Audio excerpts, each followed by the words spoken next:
Welcome, ladies and gentlemen, to yet again another episode of the DarkMatch. I am but one of many hosts, Ironbite. Dash, with me is... And I'm Magpie, and if you want to beef, then bring the ruckus, because DarkMatch ain't nothing to fuck with.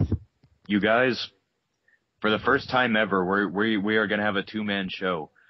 Now, we tried to do Mondays live, but all our fans realized that we'd rather be on our home time of Thursdays at 9 p.m. So fuck it, we're doing it live. No, but yeah, Snowy, myself, man. a special guest that never been on the show might butt in throughout the episode. But essentially, it's just me and Ironbite carrying this, and it's like an Iron Man match. The pressure's on. Yeah. Yeah, the pressure's on. It'll be longer than 60 minutes, by the way. So let's get to it. Here's this week's What's Iron Sheik tweeting now? Dun, dun, dun. Take it away. Steve Jobs was no Steve Lombardi or no Stevie Wonder. Iron Sheik, ladies and gentlemen. He's comparing the famous Steves of the world. Passing of Well, Steve Jobs. Steve Lombardi famous. Hold on a second. Well, it's just he's comparing Steves. He's talking about the Brooklyn Brawler. Yeah, he kind of... Oh, I know. I'm just wondering something. What did Iron Sheik tweet that off of?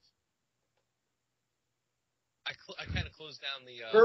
First he said, rest in peace, Steve Jobs, and then he said, like, as a tag onto that Steve Jobs was no Steve Lombardi or Stevie Wonder. Yeah, I think he was saying, like, he was an upstanding man, and he had a vision, too. Oh, man. Oh, my God, there's a burn in that. No. I was actually wondering what type of device Iron Sheik tweeted that off of, and it says via web, so he did not tweet it off of an iPhone. Like a certain other person who shall remain stupid.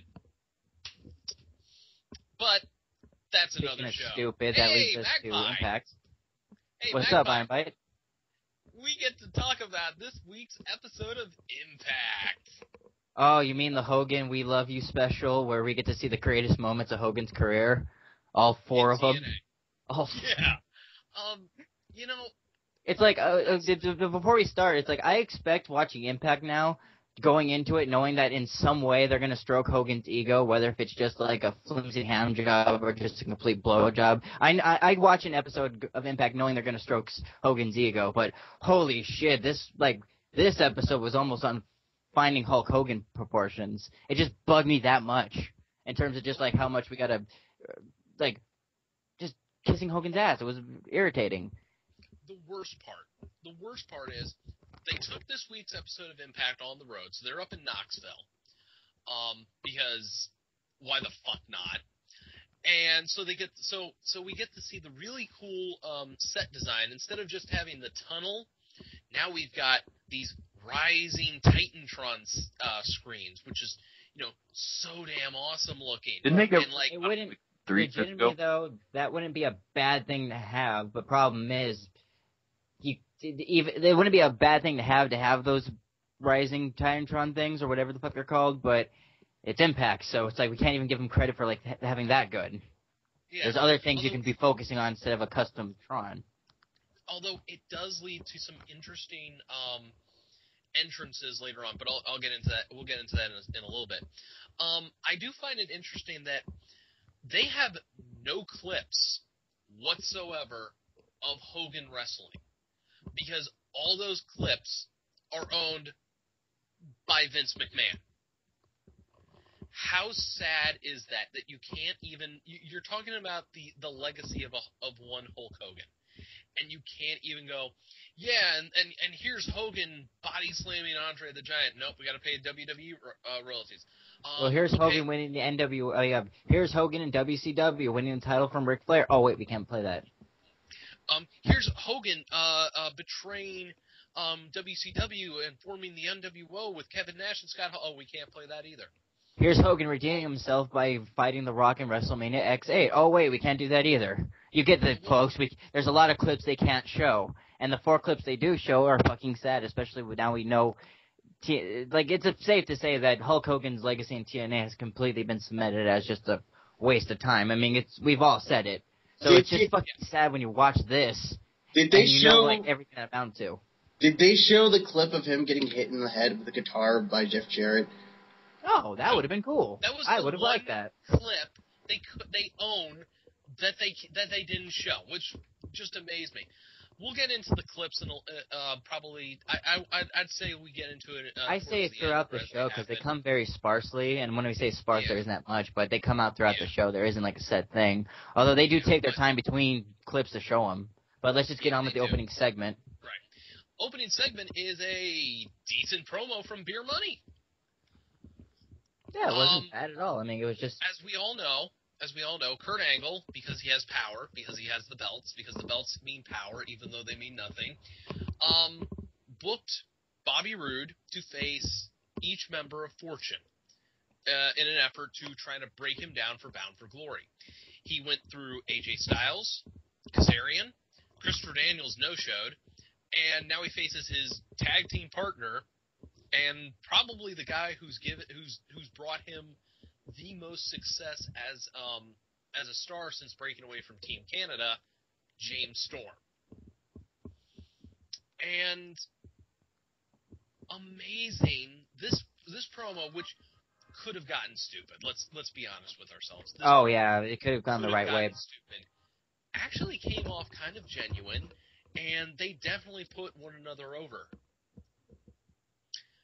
And I can buy James Storm as a single star if he can keep that, It's not a far off claim to believe that James Storm is a credible star. I mean, he has a talent. He does have good promo skills, but is TNA going to make him a credible star as he can be? No. Yeah. Bobby Roode, they're definitely throwing all their eggs on. They're putting all their eggs in the Bobby Roode basket. In an effort to naysay the claims of the internet. I actually have a popular theory about that, but go on. But if this is the type of promos we're going to get from Bobby Roode, if he beats Kurt Angle at Bound for Glory next Sunday, not next Sunday, but the Sunday after, I actually want to see it. Go ahead, Magpie. What's your theory? Well, I don't have any, I have full faith in Bobby Roode. I like Bobby Roode as a wrestler. Back in 2007, I wanted Bobby Roode to be in the main event picture because I really liked his skill. He's a very good worker, and not a bad promo. It's just, I don't believe TNA is going to really get behind him because my thing is, it's TNA. I can't really get excited for anything. It's just always just going to get, mishandled. And what I think is going to happen is in usual booking status, they're booking it right now they're just cool, they're cool. And they're not making it so obvious. This one they're actually being subtle for. But James Storm and Robert Roode are cool. And coming in the match with Kurt Angle, which I don't trust that match isn't going to be awful. I think that match is going to be pretty good. Angle is still worn out, but he can get out a good match in person. And Robert Roode's awesome. But the shenanigans that's going to ruin this match is James Storm is going to come in there somehow and screw Angle over, maybe join an Immortal or just have those feud. And they're going to be off doing their own thing. And Angle's going to be left with the events. What I see with the events and what's been said in the later part of the show, Angle's probably going to end up feuding with a redeeming Jeff Hardy. So all this stuff that we've been building on is going to be a colossal waste of time and probably break my heart. That's what I think's going to happen. Would I like to be proven wrong? Yes. Do I think I'm going to be?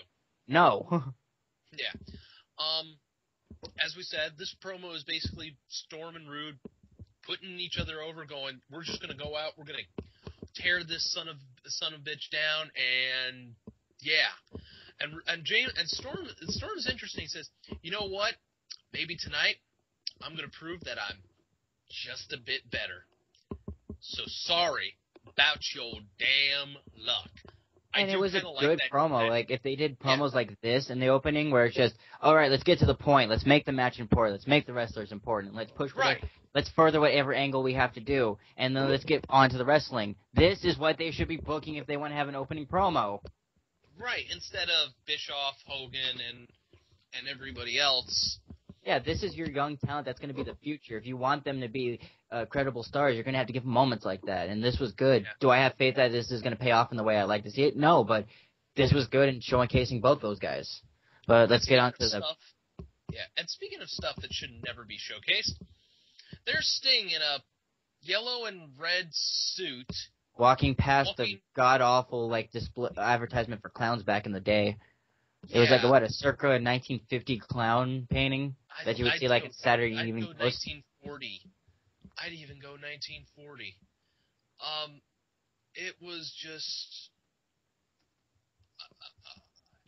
I mean... He walked past this... He walked past... I saw this part. It's like he walked past it like, do-de-do, wasn't that so ironic? He's a clown. That was unexpected. Yeah. What the fuck? What was the point of that? Oh, the point was Sting's a clown now? We kind of got that point. Move on. Speaking of moving on, we get the first of 4 Hogan clips.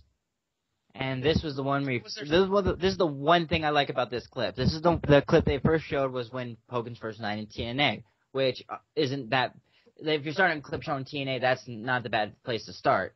If you had other footage, it wouldn't be a bad place to start, but they don't. So it's kind of like, okay, how many more moments do we have? But you hear about, like, in the clips themselves, when you remember the time that they were made in and they're filmed and what they're talking about. Oh, Hogan promises to bring prosperity to the company and attention and this and that. And you're just like, damn, if only you can just tell these people how fucked they really are. We have, actually, getting off on a brief tangent here, the footage of Hogan's debut in TNA isn't even accompanied by clips of the promo. It wasn't. It was just him walking in the ring in TNA talking, wasn't it? I didn't even notice that.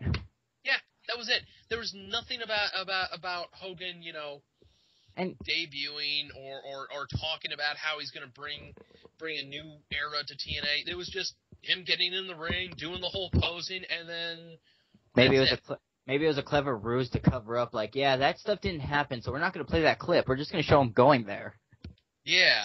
Because the next clip they did show, which wasn't right after it, but I'll just get it out of the way, because it kind of pertains to what we're talking about. The next clip they did show was Hogan getting in the ring with Abyss, and we didn't see any clips of that match. Now I wonder why. It makes Hogan look terrible. No, well, we get to see, and you know what? We'll just run down the clips right now. The next clip that they'll show later on is Hogan wrestling with Abyss to against AJ and Flair, if anybody remembers that. And I remember the match being horrible. Right. So they're not going to show any of the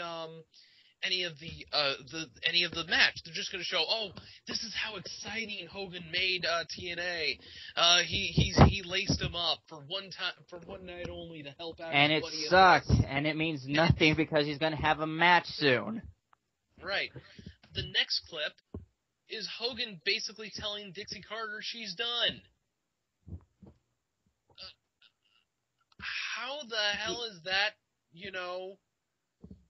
Okay, but I have to say one thing, though. The clips they didn't show, another missed opportunity. Why didn't they show any clips of, like, Hogan putting over or talking about the young stars? Because there is none. Because it's TNA.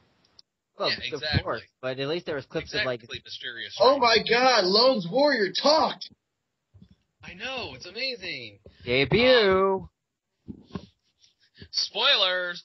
But again, there's actually not 4 clips. There are 3 clips of Hogan doing nothing. Oh my! I thought there was 4. I thought there were 2. There's only 4. They don't show the formation of They. They don't show the formation of Immortal. They forget their own continuity in a retirement angle, and they have the rights to that footage. They don't even show any of the stuff. Hogan, oh my god, they so dropped the ball on this shit. They dropped the ball, and it's very insulting because the clips they did show, and I don't want to go back to just like thinking in the time frame of when those clips were recorded.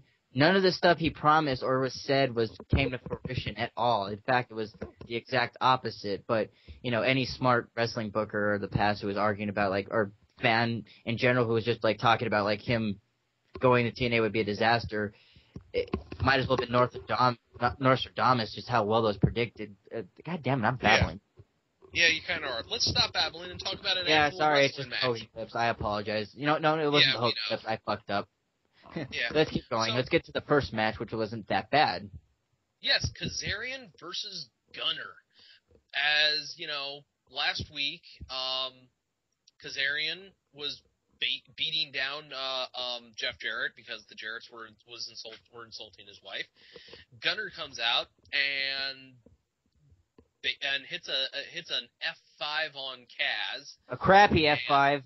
A crappy. I know, it's nobody does an F5 like Brock Lesnar. Even when Brock Lesnar was Tyler doing Black does a crappy ass F5s, they still look better than what Gunner does on his best day. Well, to just be devil's advocate and promote a wrestler I like, Tyler Black, Seth Rollins, and FCW does a pretty solid F5. But I'm putting him over just because it's sick. I like that guy. But Brock, of course, is the undisputable king of that move. Yeah, it just looks so powerful. But the match itself with Gunner and Kazarian, Kazarian was going in with an injury. That's the point Iron Bite was making. I'm sorry to derail you off that, buddy. There was apparently last week when Gunner hits the F5, which if anybody has ever watched anybody do an F5, you're slamming your opponent on his face. Apparently he injures his arm. Yeah. Okay. Wait, okay, I thought his arm got injured in that F5 legit? I thought it got injured in this match legit. No. It was weakened last week. And, according to the laws of wrestling recovery abilities, a week's time is not enough to heal a slight strain. Whoa. I remember him distinctly taking the F5 by landing on his fucking knees. Oh, wow. I have no... it's the standing armbar, this bullshit.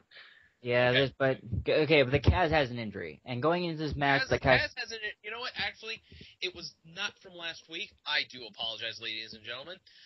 Kaz makes mention that in the past, Kazarian has torn his bicep. That's a little random bit of continuity. This actually propels this match from, oh god, it's a Gunner match, to Gunner's using psychology? And it would, to the sake of psychology and talking about the actual match itself, it wasn't a bad match. I mean, it was nothing super special, but it was not a bad match. This was the match I would have liked to seen, after Fortune broke off from Immortal. Say that whole big feud, Immortal versus Fortune, and say this was one of the little things that were a part of, the bigger picture. This match was one of the first matches in that series. I would have really liked it and cared about it more.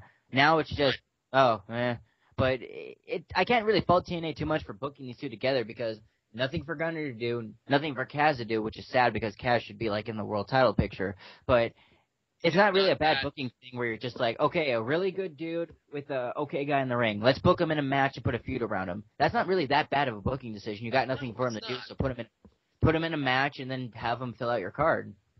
Especially since Jeff Jarrett will not go near Kazarian. Let's be honest with ourselves there. Jeff Jarrett will have nothing to do with Kazarian.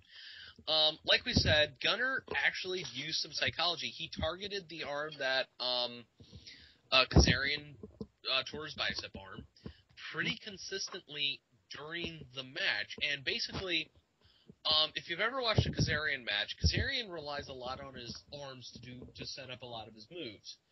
That's not his entire repertoire, but it is a huge part of his offense. Well, when you think about it, all wrestlers use their arms for their offense and a good part of their moves. And you have the educated feet, and yeah. Basically, he takes out Kazarian's arms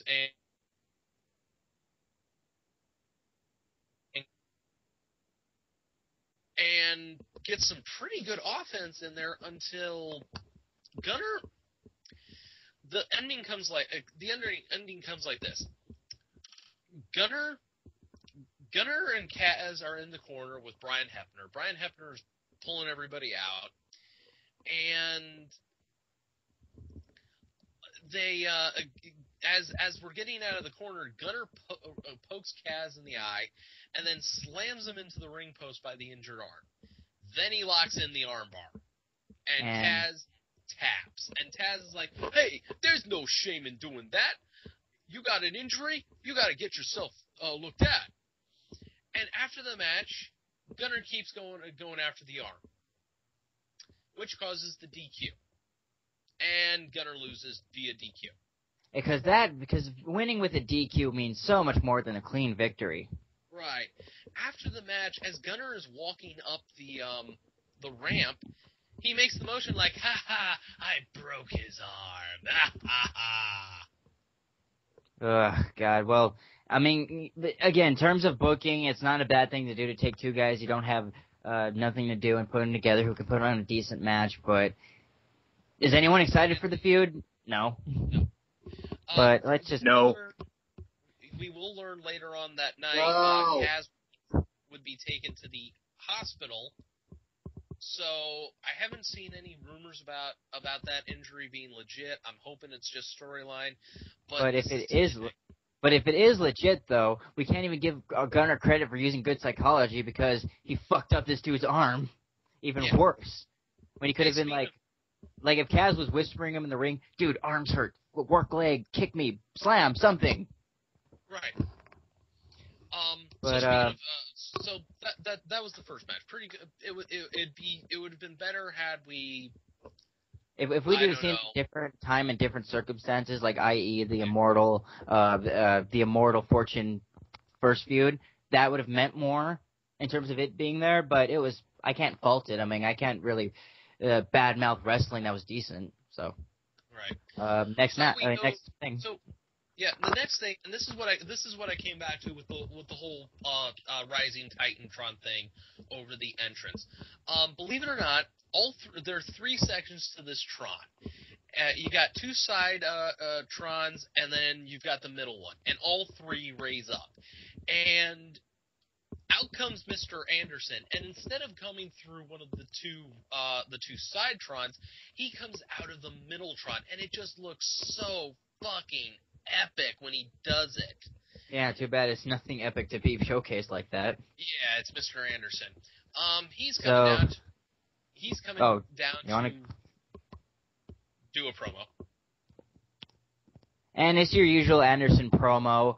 The Anderson promo B-A3. I've worked and strived and saw people kiss ass while I worked hard for the business, and I made myself here in TNA. Blah. And the guys help me out here. More Anderson crap. Yeah. It's the same thing you hear in an Anderson promo. I want to apologize to my assholes. Oh, you know what? They're full of jerks. I joined Immortal in a moment of weakness. He's not the heel that's supposed to be doing that. You're a different. He's a different alignment. Like every 2 fucking weeks. Who cares? But in general, he's not the character who should be doing it was a moment of weakness. He should never say that phrase. That makes him look more like a pussy. I mean, I know he's a pussy just on the basis of wrestling and how I see things, but in terms of the character he's supposed to be portraying, he's not supposed to be a pansy and say things like that. This is all in an effort. The purpose of the character. This is all in an effort to bring out Bubba Ray. And this slowly divides into, because I don't care what Bubba Ray says, but this slowly divides into, God, what was it? Oh, your fans out there are nothing but jerk-offs. It's like, no, they're assholes, jerk-offs. And the fake laughter is arguing between whether or not they like to be insulted by being called a jerk-off or an asshole. Man, that fake audience is a really self-deprecating crowd. You know what I love about the audience for TNA? Is that no matter where they go, no matter what they do, that audience is just on the ball when it comes to responses, and they don't even have to move or open their mouths or even get up. They just sit there and take it.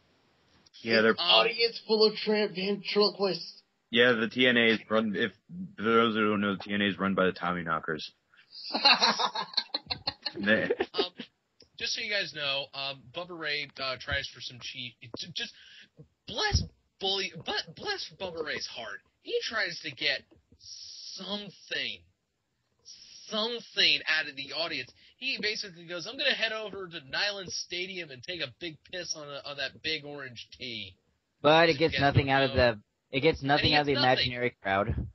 He gets nothing out of the crowd. The imaginary one's going, oh, no, he didn't. Stewie just said that. But this whole thing just builds up to with Anderson challenging him to a no-holds-barred, Philadelphia no-holds-barred match. Why is it called a false count anywhere? It's Philadelphia false count anywhere. Thank you. Why is it called a false count anywhere match? Because it sounds cooler than just saying Philadelphia street fight. And we've used that term street fight so many times, so we need to call it a false count anywhere match just to hide that fact out. I want to, and Ray does not answer the challenge immediately, even though Anderson says your ego won't let you back down from this, and he backs down. Way to be that. But here's how I want this to go down at Bound for Glory. Bully Ray and Anderson start fighting. They go out into the crowd. They leave the arena, and throughout the rest of the night, they just keep fighting from location to location in Philadelphia until they finally spill back into the arena to finish the match. I know that's not going to happen. I would like that scenario with one alternate. If I could do one edit, Iron Bite, which allow me to do one edit. Edit it. Okay, they start the street fight, and then they go out to the streets of Philadelphia, and then the rest of the show goes on, and then it ends. And then what happens is we learn off camera what happened, and it's just like, this happened. And that's it. We don't even give them the satisfaction of finishing on TV. Okay, that's cool. So basically what you're saying is that you'd rather die in a fire than watch this match. Yeah, well, I wouldn't say die in a fire. Like, I'd choose this over dying in a fire. But if it was a choice between getting punched in the balls and watching this match, I'd take the punch in the balls. Okay, that's fine. Okay, but fast forwarding to, we go to commercial. I'm sorry, Byron, but I got to do one of these. I got to pull my weight. So we cut back from commercial, and we see a split screen of Rude and Storm, and they're getting ready for their matches backstage. And that's cool to show until we're reminded, until the next segment, which comes from Reaction. Reaction came back because Eric Bischoff comes out, and it just talks about his feelings about the upcoming retirement. It says it's going to be tough to deal with, and it's the end of an era. And, yeah, it's hard to stomach. Hogan's leaving. Has anybody told Jason Harvey he can be on camera? If he wants to be an interviewer that bad, just get on camera. Get a mic, get on camera, and go, so, Eric, how are your feelings about Hogan retiring tonight? And then stick the mic in his face. Don't do this, I'm the voice of the fans. I'm not actually here. I'm giving the fans. It's like the fans are the interviewer. No. Well, no, either that. It's either that or Jason Harvey just looks like Elephant Man. So. Well, you guys have to remember. You guys have to remember. He learned everything he knows from the narrator on the Wonder Years. Really? He learned it from oh God, what's his name? Daniel Stern. So he learned everything he knows from Daniel Stern? So we go off from Bischoff's kissing ass and stuff we don't care about to Kendrick, and Kendrick is just cutting the usual, I'm weird. I have gold around my waist. Spiritual plane. I'm a reborn king in a forgotten... You get the idea. It's just making fun of metaphysical crap. I find it insulting, Kendrick, but... You know, I know Eric Young is still suffering the effects of that concussion, but Brian Kendrick, good lord, no one checks. I mean, everyone's aware of Eric Young's condition and his concussion, but no one decides to check on Kendrick and be like, okay, let's give him a brain scan or an MRE or a psychology evaluation. Well, they already know. No, they know. Everyone knows he's smoking pot, but there's no drug test in TNA, so no one gives a fuck. Right. Well, somebody gives a fuck, and that person is Kid Cash. And Kid Cash just continues like, are you talking shit about me? Are you talking shit about me? Say it to my face. It's like, well, man, if that's pretty... And then kicks the shit out of him and shuts him up. And it's to be revealed that Kendrick's not even wearing shoes. Yeah, Kid Cash beats the ever-loving shit out of Brian Kendrick. And this makes me think one thing. Do you think they're going to start doing, like, if God willing, this happens. Say they have like the X Division, since they make it its own self-contained thing, and they have like one X Division feud for the title, and then they have another separate feud, which would successfully showcase the roster. Like 2 X Division feuds going on. I could see it leading that way in a world that is fair and has common sense, but this is TNA. Yeah. Do you think it could lead that way? I think it could, but again, this is TNA. They can fall into a pit of gold, a pit made of solid gold, and come out covered in the rawest, foulest sewage you can imagine. And you're left wondering, how the fuck did they do that? Speaking of stuff going, how the fuck did they do that? We got ourselves a Knockouts tag match. It's Mickie James and Velvet Sky taking on the team of the Vampire Winter, who has a British accent that gives me a boner, and Madison, I Screech a Lot Rain. I don't want to hear about your boner. You will hear about my boner and enjoy it, mister. The amazing thing is, this is technically a Beautiful People reunion. Or it's hinting towards that. Or not. And again, I go back to the super awesome aspect of the the entrances you can have with this Rising Titantron.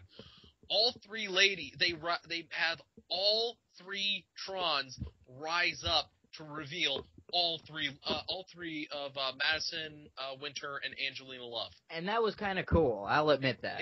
It was. Madison Rain doing her usual, I'm the homecoming queen in the homecoming parade. Yeah, to credit the winner, though, just being like, fuck it, go. What? Out of my way. You're not worth my time. Get the fuck out of my way. Are you wearing what's left of Scott Steiner's chainmail headdress? God. So, here's what we've got. We've got a failed country music star, a woman whose main goal in life is to fuck Chris Sabin. Get well soon, Sabin.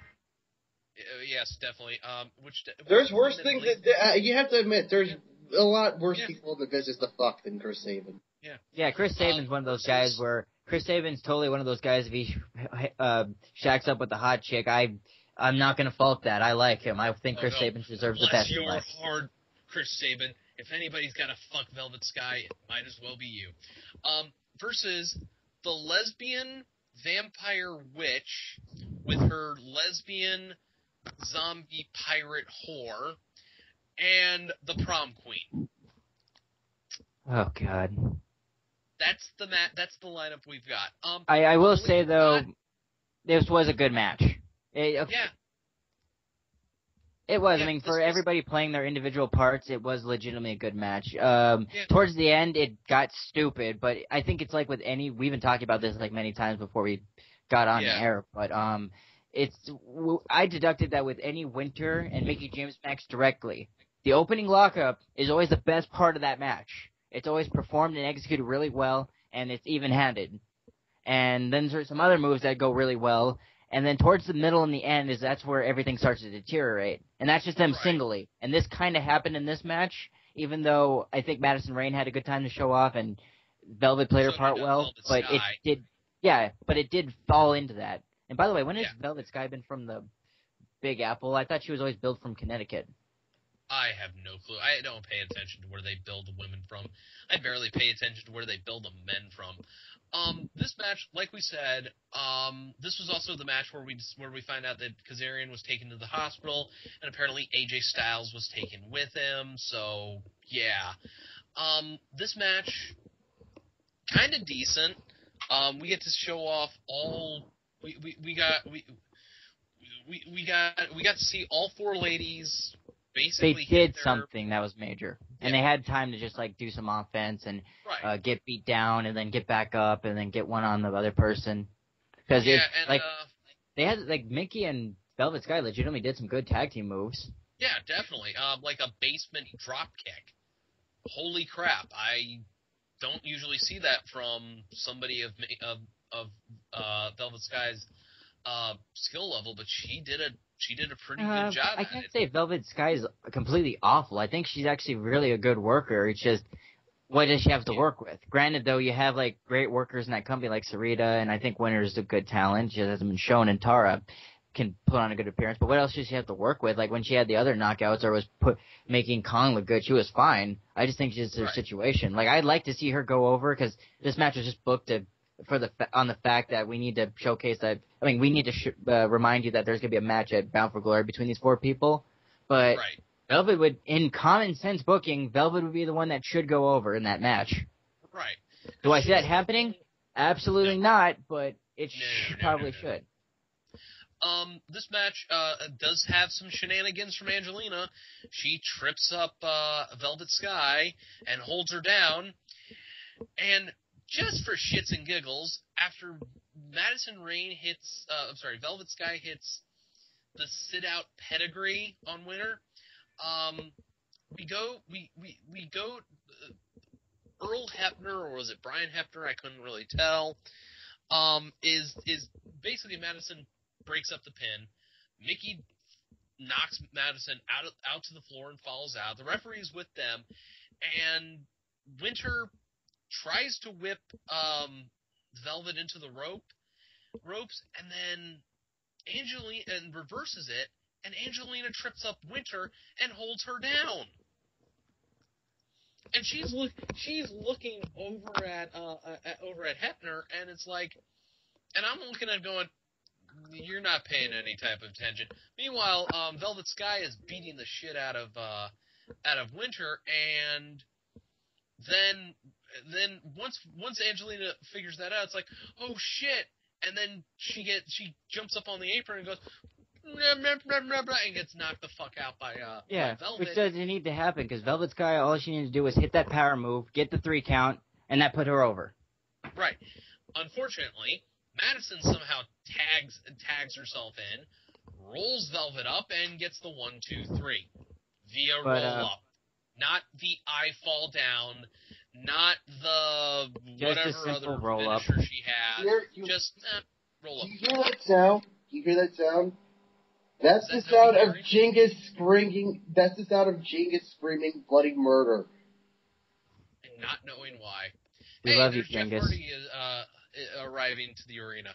Okay, I have to be honest. We really have to talk about the Jeff Hardy segment, because I really do not want to give credit to that segment. Yes. I'm not even honestly joking. I do not want to give credit to that segment. That's just it's fucking vile. We need to fucking talk about that segment, because it's my favorite segment of the night. We come back from commercial break after another Hogan clip that we've seen. Kurt Angle is basically going nuts at Eric Bischoff, going, why did Hardy show up? I told him never to show up. And Bischoff is like, Mr. Angle? Why Mr. Angle? Mr. Angle, I'll take care of this. And you know what? This is going to be fun. Hello? Magpie, mute your shit. Oh, Magpie. All right. This segment is Eric Bischoff basically telling Jeff Hardy to go away and never return.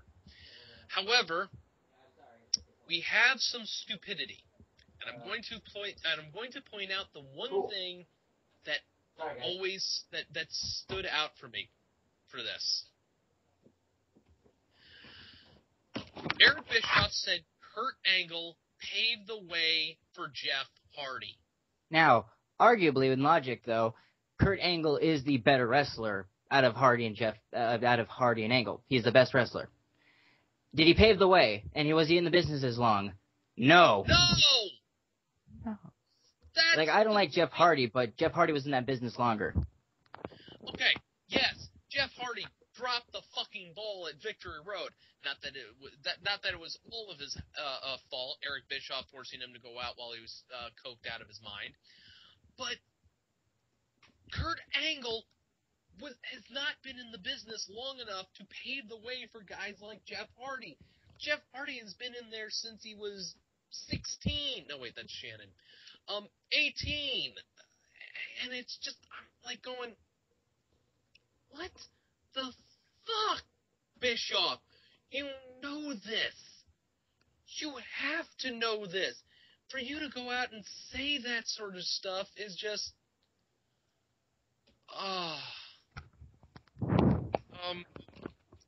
it's just, It's just one of I don't like this angle just on the sole purpose of. I stated it before on another Dark Match episode, but they go from not acknowledging Jeff Hardy's whatever they did and embarrassing the company to try to making money off of it because it was controversial, and now they're trying to fully admit everything that happened just so they can just have a good triumphant moment, profiteer off of what happened, and then probably have a success story which is going to fall in their hands. And also, if they're going to – okay, why the big Titantron thing? The big Titantron thing pulls up. Why are you – and it has Hardy's face all over the place and his pictures. Why are you going to showcase and kiss that guy's ass when you publicly embarrassed your company even further than it could have been embarrassed before? Like, Jeff Hardy took TNA's reputation and then went below bottom, and you're going to give this guy a fucking blowjob and that much publicity? I'm sorry. I'm sympathetic to addicts. I grew up around things like that, but this guy embarrassed your company. Fuck Jeff Hardy. I'm sick of the fact that this guy is able to fuck up on this many proportions and still be showcased in wrestling as a prominent thing. Whatever vice. Like, you can say he's getting humiliated because on a wrestling show, they're bringing up his addictions, but it's fucking bullshit.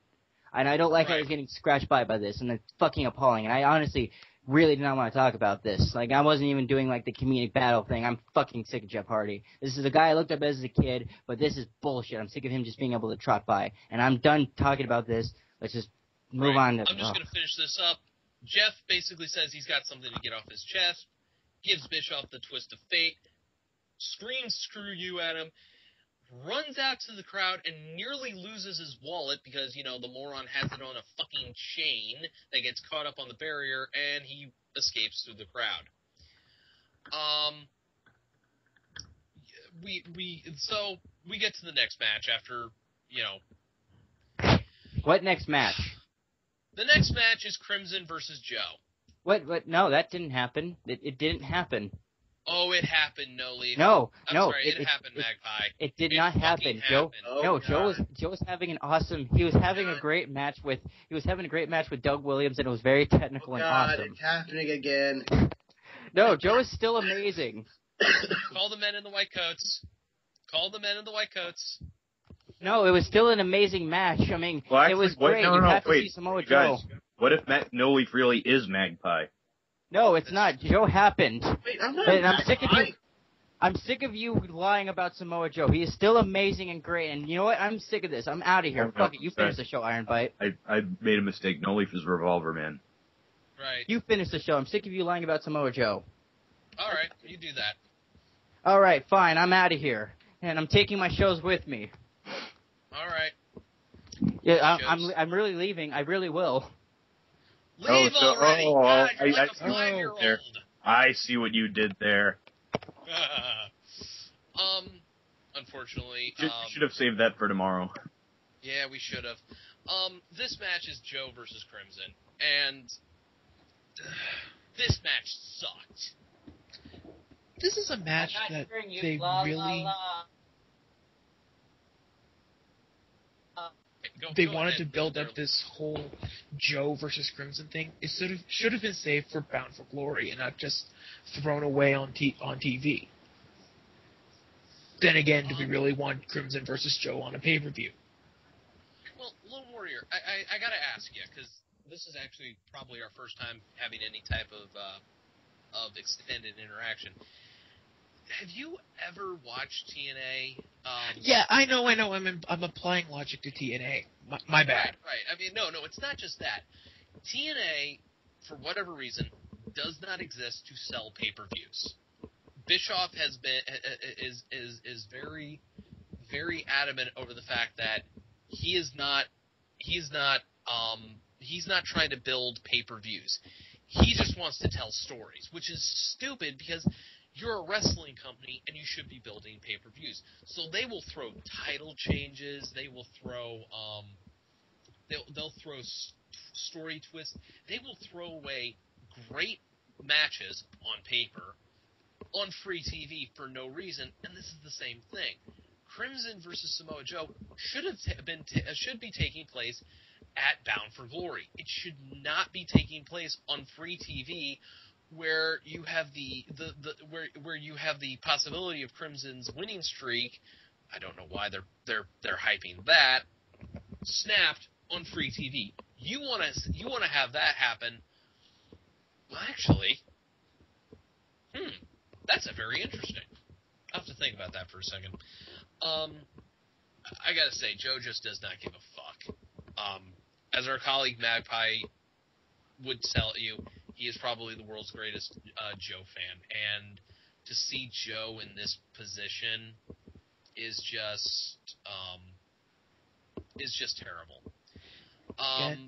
The ending's kind of bad too, because I'm like, this is just going off of memory from last night, but Joe was pretty much in control for a good chunk of the match, and then it ends in a freaking roll-up. Yeah, you're completely right. Yet Apparently again, Joe Genius is screaming. Joe has Joe previously in the match, as we all know, to get Crimson out of the Bound for Glory series, they had Joe attack Crimson and injure his ankle and give him a hairline fracture of the ankle, which got him out of the Bound for Glory series. He's fine now, even though it happened about a month ago. But he re-injures the ankle somehow, and he's got him set up for what they're calling the heel hook, which Joe has the injured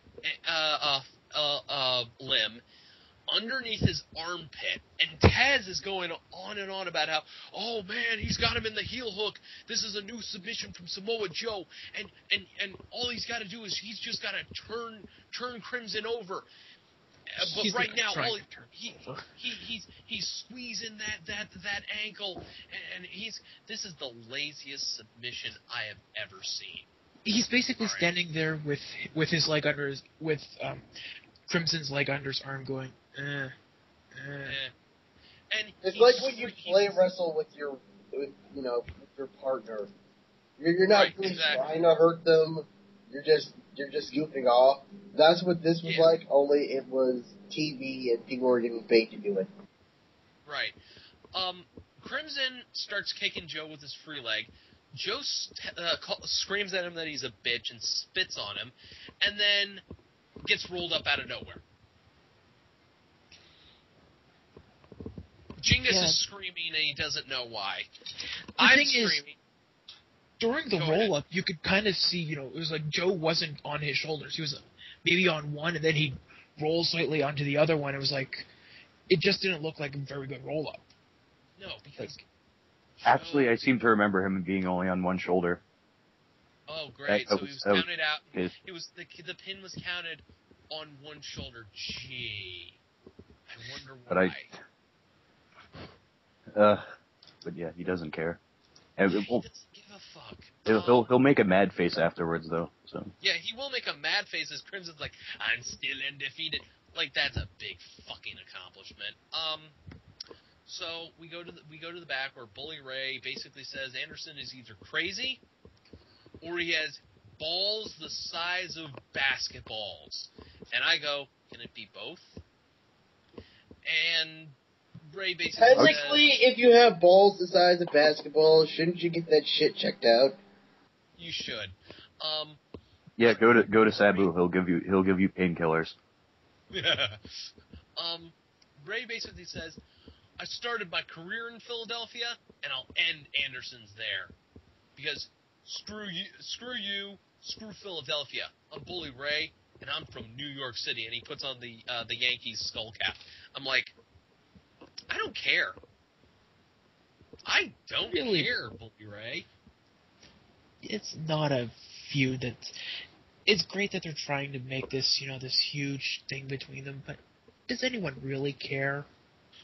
No, I don't. I don't care because,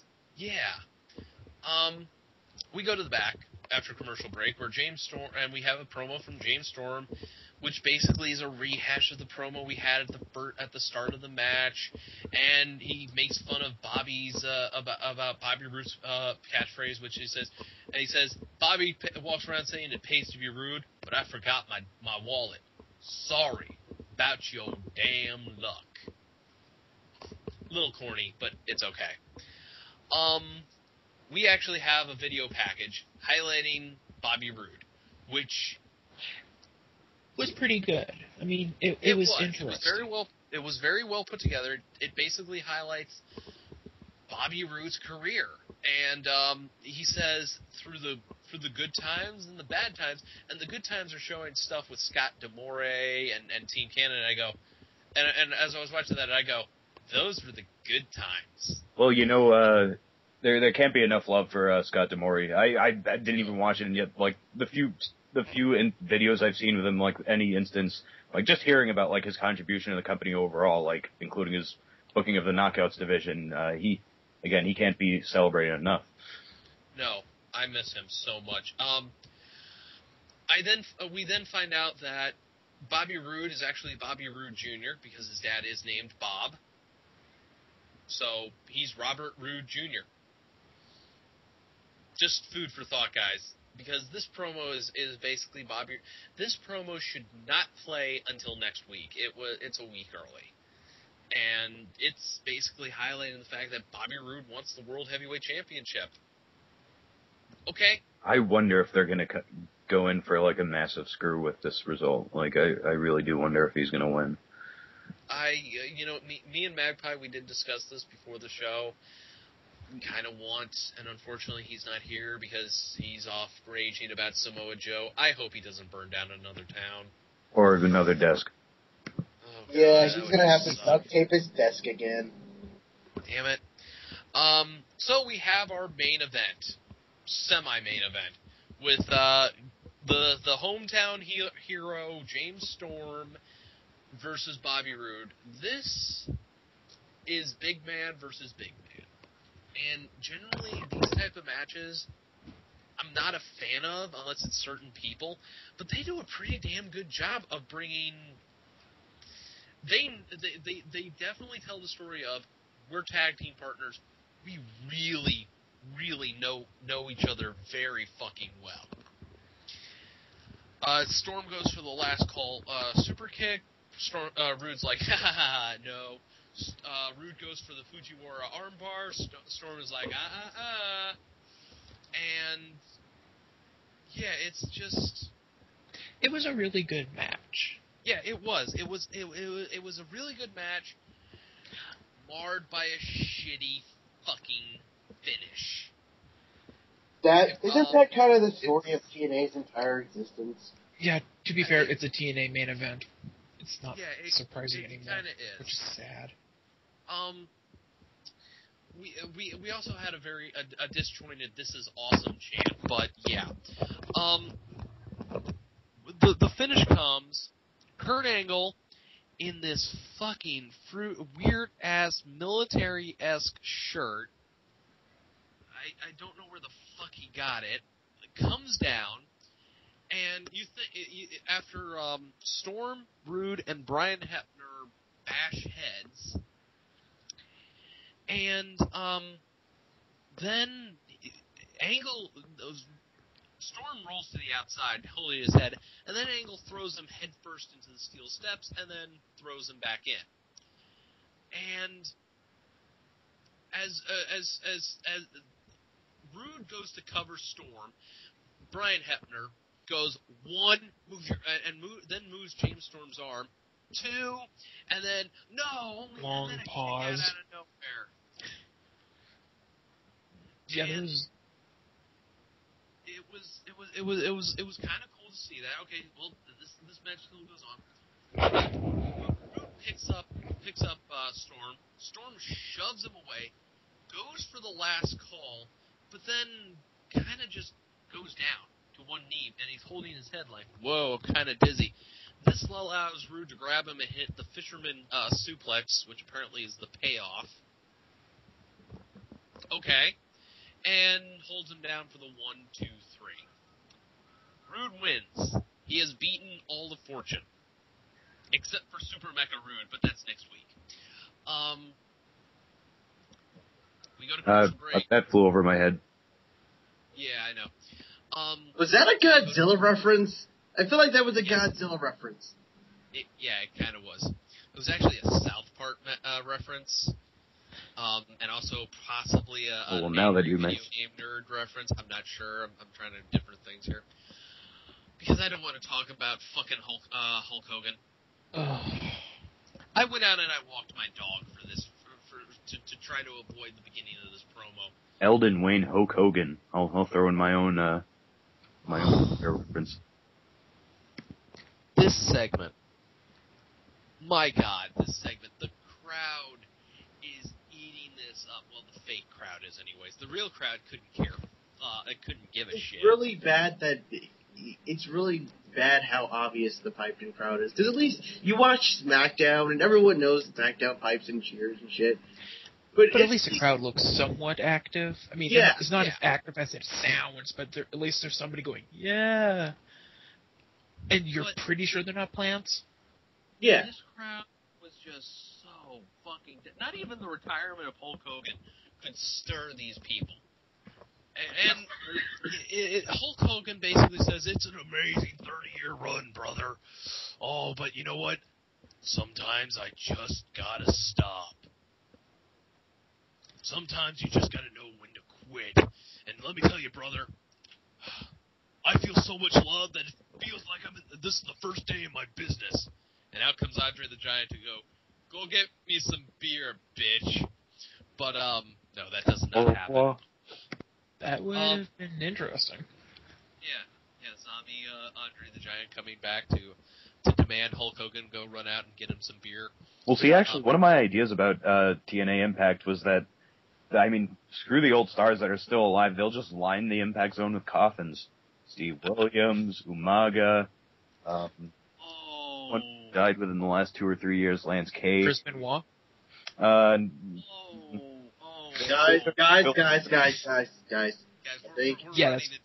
I think I have to before we move on, I think I have to bring something back. Darkest sketch! Darkest sketch! We're getting into that territory. Hogan says, "Oh, I've got one thing left to say I've got one thing left to say, brother." And here comes crazy. Here comes the Joker. I mean Sting. Oh no! And he comes out in that the suit was just bad. Yeah, this is the first time when I had been watching. This was the first time my mom had seen any wrestling in God knows how long. She was asking me why the hell that man was dressed up like the Joker. So, you know what? I can't. What? Think of Sting when he first showed up. Okay, he was Surfer Sting. Then he moved on to Crow Sting, and that was his gimmick for a good, I want to say, about 15 years. Can anybody back me up on that? He became Crow Sting in 97, so... Yeah, about 13 or so. Yeah, 13 years. Now he's Joker Sting. And I just hearing that voice with that makeup, it's just so goddamn jarring. But Sting does have a reason, Sting has a reason to come out, but Hogan's like, "You're not welcome here, Sting. You're not going to turn this into a clown show, brother." And Sting's like, "I'm sorry, Hogan, but I've got to bring some rain to this evening. Is anybody buying this retirement crap?" And this is when the crowd does react. And reacts the way, boos. I'm not sure if they're booing Sting. I'm not sure if they're booing Hogan. But, yeah, there's boos, and it's actually from the crowd, so yay, there's no piped-in Stings.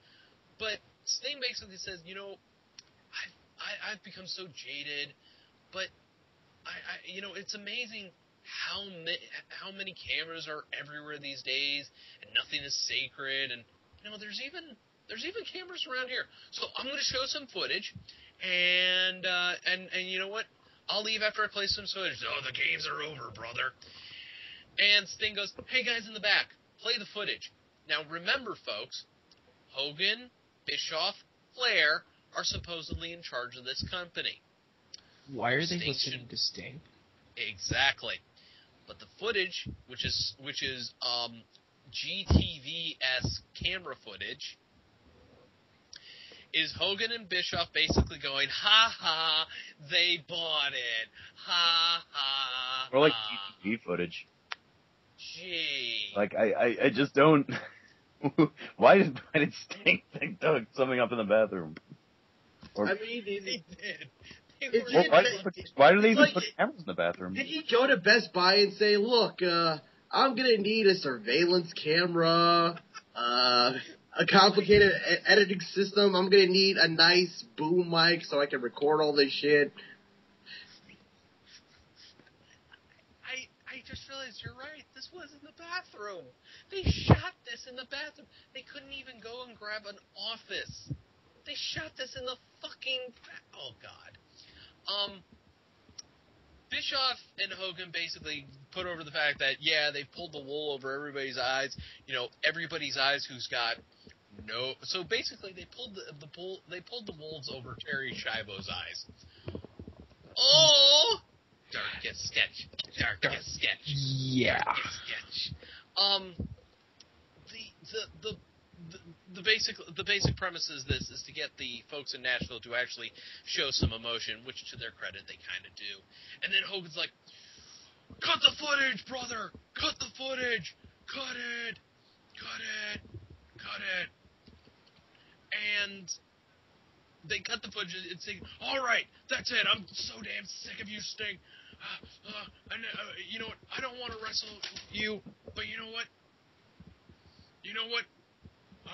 I'll fight you at Bound for Glory, and if you win, I'll give the company back to Dixie Carter." And the second he says that, he gets this look on his face like, uh-oh. Oh, shit.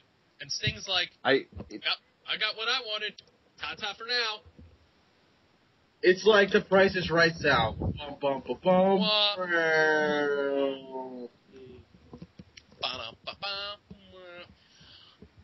Oh my God. Okay, granted this isn't the end of the show, but Spike TV does allow a little bit of overrun with Impact. They've started to do this.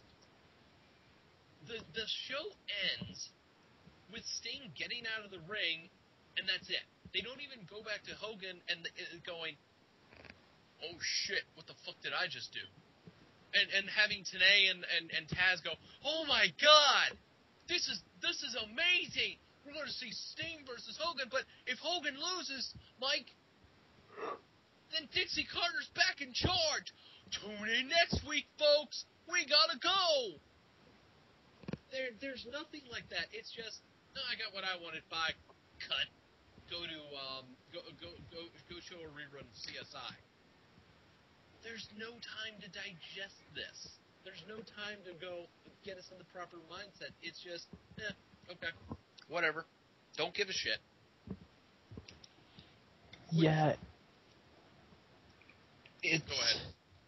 Oh no, it's just, it's been obvious this is what they've been building up to, but still, just start setting the match up 2 weeks before the pay-per-view instead of like a month or even earlier to, give it the proper build.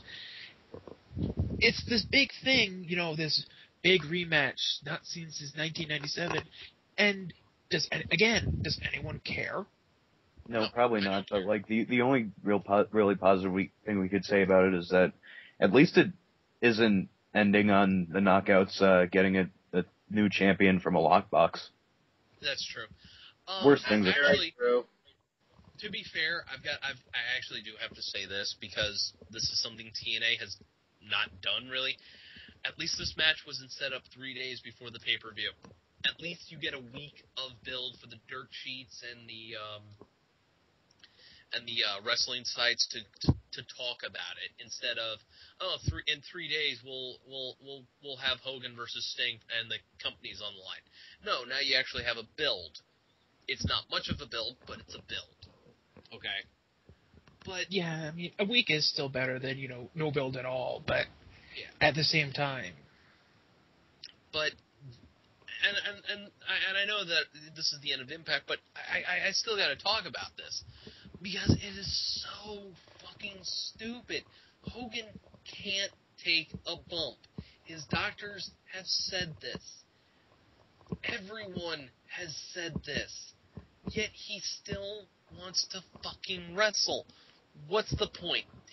Was there actually that big of a clamor for Hulk Hogan, professional wrestler? No, there really wasn't. This is Hogan's ego. And as Magpie said at the beginning of the show, we're used to TNA stroking Hogan's dick.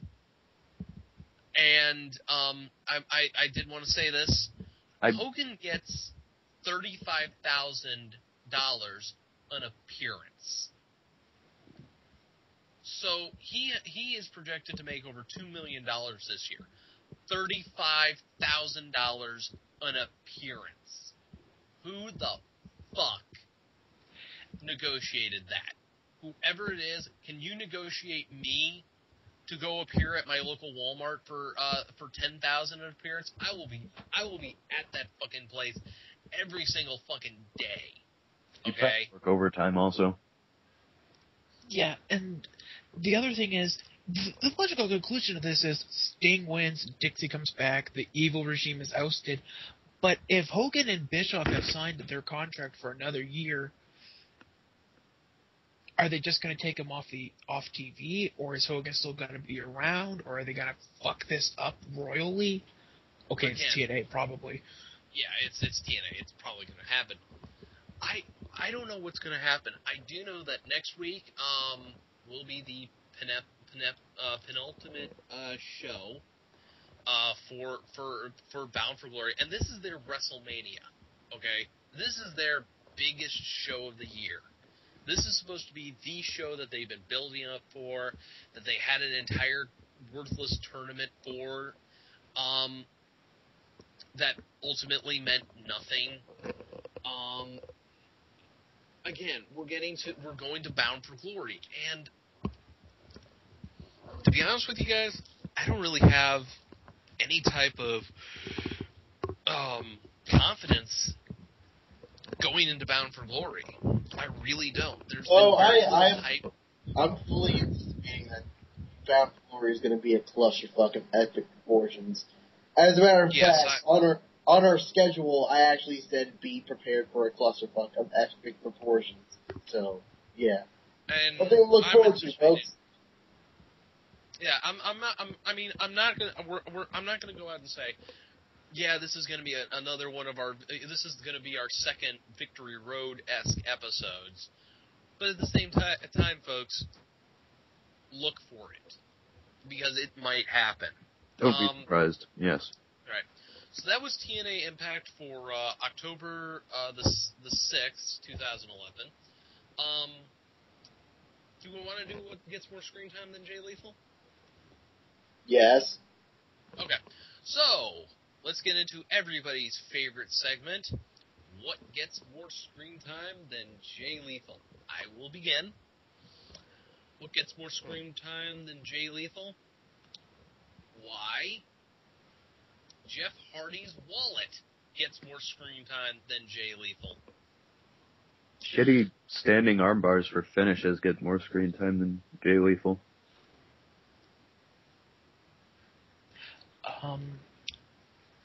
Shitty standing leg bars get more screen time than Jay Lethal. Angry Samoan faces get more screen time than Jay Lethal. You know what? That's a good first one. That's actually a pretty good. That's pretty good for your first warrior. So, like I said, that's the dark match for TNA Impact. I am Ironbite Dash. Hope you folks enjoyed it. I'm Christopher Says. For some reason. Yeah. I'm no leaf Plover, and I'm not even supposed to be here today. No, should have said that. I'm Lone Warrior, and hey, something shiny. Yeah. Good night. Where? Is it a nickel? I want a nickel. Someone give me a nickel. You can have it. It's my nickel.